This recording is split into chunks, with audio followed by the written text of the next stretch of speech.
Hello everyone, আজকে বানাবো ঝটপট মজাদার লাউ শাক ভাজি। এই জন্য লাউ শাকের ডুগাগুলো খুব ভালো মতো পরিষ্কার করে নিব। কড়াইয়ে সামান্য তেল দিয়ে সেখানে রসুন, পেঁয়াজ এবং কাঁচামরিচের কুচি দিয়ে ভেজে নিব। এ পর্যায়ে দিয়ে দিব লাউ শাকের ডুগাগুলো এবং সামান্য লবণ। ডুগাগুলো দেওয়ার পরে বেশ কিছুক্ষণ নেড়ে চেড়ে এটা আমরা সিদ্ধ করে নিব।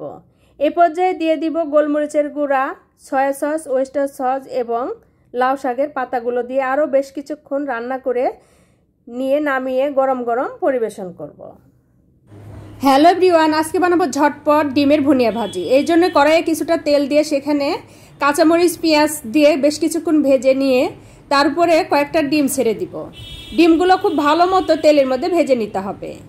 ভাজা হয়ে আসলে এখানে সামান্য গোলমরিচের গুঁড়া এবং লবণ ছিটিয়ে দিব। উপর দিয়ে দিব কিছুটা টমেটো সস এবং সয়া সস। নামানোর আগে কাঁচামরিচ, ধনেপাতা দিয়ে নামিয়ে নিয়ে গরম গরম পরিবেশন করব।